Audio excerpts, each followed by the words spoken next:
लड़ाई संविधान को बचाने की है। एक तरफ Congress party, India alliance constitution को, संविधान को, लोकतंत्र को बचाने में लगी है। दूसरी तरफ नरेंद्र मोदी जी, आरएसएस इस किताब को खत्म करना चाहते हैं। जो ये अंबेडकर जी की देन है, जिसमें फूले जी की सोच है, महात्मा गांधी जी, जवाहरलाल नेहरू जी, जिन्होंने मिलकर हिंदुस्तान की जनता के साथ सालों लड़ाई कर ये इस देश को दिया, इसको नरेंद्र मोदी, बीजेपी बदलना चाहते हैं, खत्म करना चाहते हैं। इसी से हिंदुस्तान के गरीब लोगों को, किसानों को, पिछड़ों को, दलितों, आदिवासियों को, माइनॉरिटीज को, गरीब जनरल कास्ट को अधिकार मिलता है।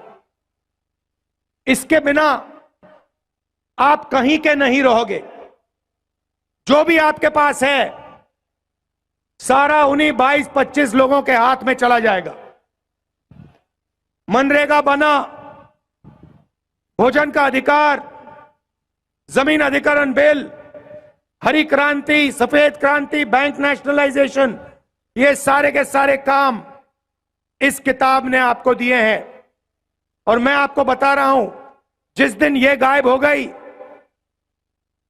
जिस दिन बीजेपी ने सचमुच में इसको खत्म कर दिया, तो आप हिंदुस्तान को नहीं पहचान पाओगे। यह है लड़ाई। और मैं देश से कहना चाहता हूं कि जो अंबेडकर जी ने हमें दिया, महात्मा गांधी जी ने दिया, उसको हम कभी खत्म नहीं होने देंगे। सवाल नहीं उठता।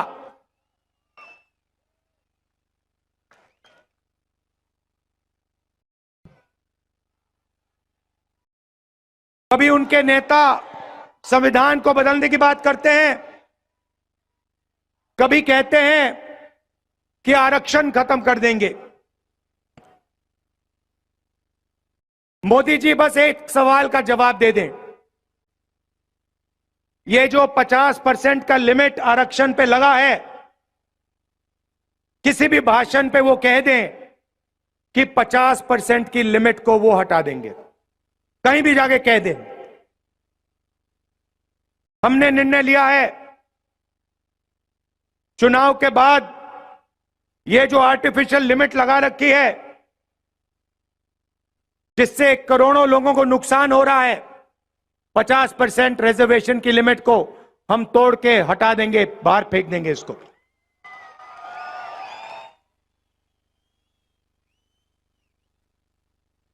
देश में 15% दलित आबादी है, 8% आदिवासी है, और तकरीबन 50%, कम से कम 50% पिछड़े वर्ग की आबादी है। 50, 15 और 8 कितना हुआ? कितना? 73। मैंने शुरुआत में कहा कि ये मीडिया वाले हमारे दोस्त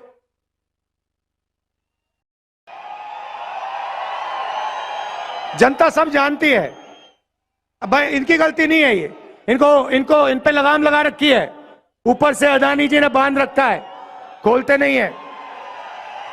इनकी गलती नहीं है, इनका कुछ लेना देना नहीं है। देखो ये मुस्कुरा रहे हैं, कह रहे हैं हाँ भाई हमें तो सैलरी चाहिए, बच्चों को देखभाल करना है, बच्चों का देखभाल करना है, हमारी गलती नहीं है। मगर आपकी जिम्मेदारी बनती है, उस जिम्मेदारी को आप पूरा नहीं कर रहे हो। मगर पिछड़े दलित आदिवासियों की 73% आबादी है। ये बड़े बड़े मीडिया की कंपनी की लिस्ट निकालिए, उनके नाम देखिए, मालिकों के नाम देखिए, बड़े बड़े एंकर्स के नाम देखिए, बड़े बड़े पत्रकारों के नाम देखिए, आपको एक पिछड़ा नहीं दिखाई देगा, एक दलित नहीं दिखाई देगा, एक आदिवासी नहीं दिखाई देगा, एक गरीब कास्ट का जनरल, एक जनरल कास्ट का गरीब नहीं दिखाई देगा। इसीलिए ये कभी किसानों की बात नहीं करते, मजदूरों की बात नहीं करते, बेरोजगारी भागीदारी की बात नहीं करते। ये अंबानी जी की शादी दिखाते हैं आप लोगों को,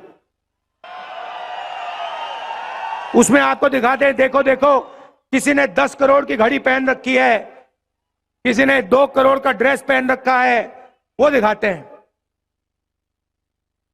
मगर किसान भूखा मर रहा है, खेतों में पानी नहीं है, महंगाई बढ़ती जा रही है, इन बातों के बारे में ये कभी नहीं बताएंगे। ये आपके हैं ही नहीं, ये आपके हैं ही नहीं, ये अदानी के हैं। जो हिंदुस्तान के 22 सबसे अमीर लोग कहते हैं वो ये करते हैं।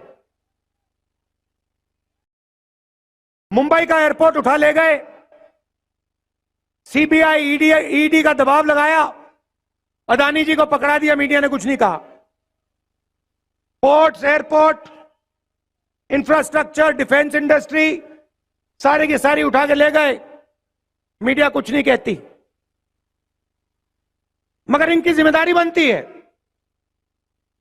भ्रष्टाचार होता है, इलेक्टोरल बॉन्ड्स का हजारों करोड़ रुपए का भ्रष्टाचार होता है, हफ्तेबाजी होती है, आंखों के सामने मीडिया वाले एक शब्द नहीं बोलते। उधर सुप्रीम कोर्ट कहता है कि इलेक्टोरल बॉन्ड स्कीम इलीगल है, भ्रष्टाचार हुआ है, इसमें बंद कर दो इसको। अब जानते हो इलेक्टोरल बॉन्ड स्कीम में क्या हो रहा था? हमने तारीखें मांगी, ये तारीख नहीं दे रहे थे। मोदी जी कहते हैं राजनीति को मैं साफ कर रहा हूं। अगर आप राजनीति को साफ कर रहे हैं तो सारे के सारे डोनर्स के नाम आपने छुपा के क्यों रखे हुए हैं? जब डोनर के नाम सामने आते हैं तो पता लगता है। एक दिन एक कंपनी को कॉन्ट्रैक्ट मिलता है हजारों करोड़ रुपए का, उसके एकदम बाद वो कंपनी बीजेपी को पैसा देती है। किसी और कंपनी पर सीबीआई केस खोलती है, वो कंपनी बीजेपी को हजारों करोड़ रुपए देती है, केस बंद हो जाता है। देश के सामने नरेंद्र मोदी भ्रष्टाचार कर रहे हैं, मीडिया कुछ नहीं कहती, आप कहे ही नहीं। फिर 200 सबसे बड़ी कंपनियों की लिस्ट निकालिए, उनके नाम निकालिए, उनके बड़े सीनियर मैनेजमेंट में जो लोग हैं उनके नाम निकालिए, आपको एक पिछड़ा, एक दलित, एक आदिवासी, एक गरीब जनरल कास्ट का नहीं मिलेगा। 22 लोगों को नरेंद्र मोदी जी ने 16 लाख करोड़ रुपए कर्जा माफ करके दिया है। आप शेम कह रहे हो, मगर 16 लाख करोड़ रुपए कितना होता है जानते हो? आम आदमी नहीं समझ सकता, आप और हम नहीं समझ सकते 16 लाख करोड़ रुपया क्या होता है। मैं आपको बताता हूं। अगर हमने किसानों का कर्जा माफ किया था जब यूपीए की सरकार थी, अगर आप किसानों का कर्जा माफ 24 बार 24 साल के लिए हर साल कर्जा माफ करोगे, उतना पैसा नरेंद्र मोदी ने 22 लोगों को दिया है। 24 साल का मनरेगा का पैसा, 24 बार किसान का कर्जा माफ करो, उतना पैसा दे दिया इसने। हालात यह है